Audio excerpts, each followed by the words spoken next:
आज महायुतीची सभा शिवाजी पार्कमध्ये पार पडणार आहे. काल राज ठाकरे आणि उद्धव ठाकरे यांची सभा पार पडली होती. राज ठाकरे यांनी अदानी असेल किंवा इतर मुंबईकरांसाठी कसं फसवणुकीचं काम महायुती सरकारने केलं, त्याचबरोबर इतर मुंबईकर असतील किंवा मराठीचा मुद्दा घेऊन त्यांनी काल आपल्या सभेतून संबोधित केलं होतं. आज महायुतीचे नेते या शिवाजी पार्कातून मुंबईकरांना मार्गदर्शन करणार आहेत. याच अनुषंगाने माझ्यासोबत शिवसेनेच्या नेत्या आणि उमेदवार शीतलताई म्हात्रे आहेत. ताई, आजची सभा कशा पद्धतीने असणार आहे, कसं नियोजन केलेलं, काय सांगाल त्याबद्दल?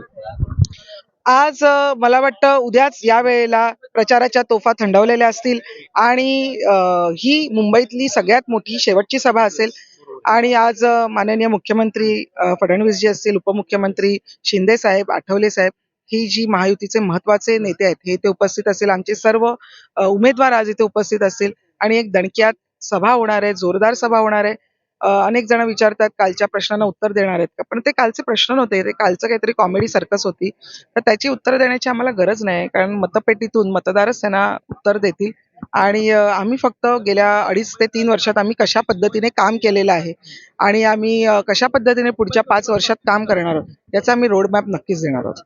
तुम्ही म्हणतात की कालची सभा जी होती ती कॉमेडी सर्कस सभा होती, मात्र विशेष करून आदित्य ठाकरे यांनी त्यांच्या भाषणामध्ये सांगितलं की आम्ही त्यावेळेस कोस्टल असेल, कोस्टलचं उद्घाटन त्यावेळेस तुम्ही देखील नगरसेविका होत्या आणि त्यांच्या या संपूर्ण जे कार्यक्रम असेल किंवा त्यांची जी कोस्टलची प्रक्रिया असेल त्याच्यात तुम्ही सहभागी होतात. त्यांनी सांगितलं की कशा प्रकारे मी तिथं उद्घाटन केलं, कशा प्रकारे तो जो रोड मॅप आहे 2016चा त्यांनी फोटो लावून व्हिडिओ लावून ते देखील दाखवलं होतं.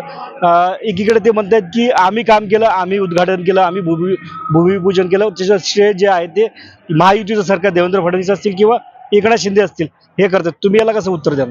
मला वाटतं याचं उत्तर माननीय फडणवीसांनी अनेक वेळा दिलं आणि आजही नक्कीच याच्यावर उत्तर मिळेल, कारण माझ्या माहितीप्रमाणे त्या कार्यक्रमावर बीजेपीने बहिष्कार घातलेला, म्हणून ती सर्वजण दिसत आहेत.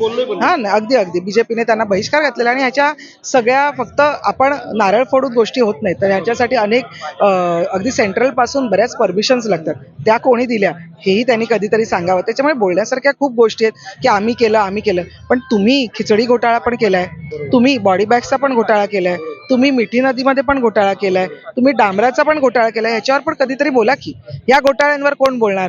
त्याच्यामुळे जे केलेले घोटाळे आहेत त्यांच्यावर कधी बोलणार? आज तुमच्या माजी महापौर किशोरीताई पेडणेकर या स्वतः त्यांच्यावर FIR झालेला आहे, 420 कलमाखाली FIR झालेला आहे आणि 1 लाखाच्या जामिनावर त्या बाहेर आहेत.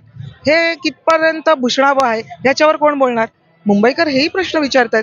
त्याच्यामुळे मला असं वाटतं की तुम्ही जे केलंय आणि ज्या चुकीच्या गोष्टी केल्यात त्याही ठामपणे समोर आल्या पाहिजेत. पण दुसरीकडे पाहायला गेलं तर आदित्य ठाकरे यांचं भाषण ते गाजलंच आणि आदित्य ठाकरे यांनी ते बोलले. तर मात्र राज ठाकरे यांनी एक महत्त्वाचा मुद्दा उपस्थित केला आहे की मुंबईकरांना आणि महाराष्ट्रातील जनतेला मी दाखवतोय की ज्या पद्धतीनं एका उद्योगपदाला देशभरामध्ये पूर्णपणे एकालाच कॉन्ट्रॅक्ट दिलं जातं, एकालाच दिलं जातं. सिमेंट फॅक्टरी असेल त्यांनाच दिल्या जाते.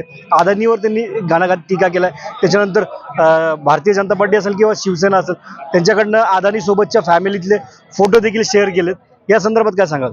एक लक्षात घ्या की ह्या अदानींबरोबर डिनर डिप्लोमसी करायची, त्यांना घरी बोलून त्यांचं आगत स्वागत करायचं आणि टक्केवारीचं गणित चुकलं की इथे येऊन त्यांच्यावर टीका करायची.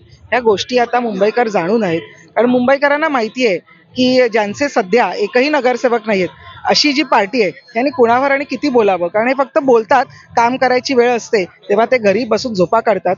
ह्याची माहिती मुंबईकरांना नक्कीच आहे. त्याच्यामुळे यांना रस्त्यावर उतरून काम करणारा व्यक्ती पाहिजे मुंबईकरांना, जो त्यांच्यासाठी 24/7 उपलब्ध असेल. आणि असं कोण आहे हे सांगण्याची आवश्यकता नाही. आज डीप क्लीन ड्राईव्ह असेल किंवा गाळ काढणं असेल, यामध्ये स्वतः शिंदे साहेब खाली उतरून म्हणजे ग्राउंड झिरोवर उतरलेले होते. तुम्ही कधी बघितलेत का हो उद्धव ठाकरेंना रस्त्यावर कधी साफसफाई करताना, कधी नाले सफाईचं आहे तेव्हा ते बघताना? असे फोटो असेल तर आम्हालाही बघायला आवडतील. ते काल दाखवले असते तर आम्हाला बरं वाटलं असतं. दाखवणार नाही, मला असं वाटतं की लोकांना माहिती आहे. हो, लोकांना फक्त माहिती आहे की यांना इलेक्शन आलं की यांना मराठी माणसं आठवतात, इलेक्शन आलं की यांना मुंबई तोडणार आहे सांगतात. या सगळ्या नेहमीच्या गेले 25 वर्ष मुंबईकर हेच ऐकतो.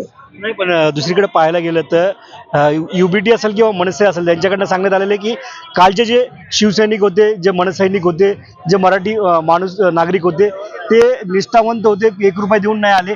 आजचे जे येणार आहेत ते पैसे देऊन येणार आहेत. त्याला उत्तर कसं देणार? आता हे बघा, हे काय बोलतायत यांना उत्तर देणं आम्हाला आता गरजेचंही वाटत नाही. कारण आज त्यांची परिस्थिती अशी झाली आहे की दोघं जण एकत्र येऊन सुद्धा आज ही लोक भरू शकलेली नाहीयेत.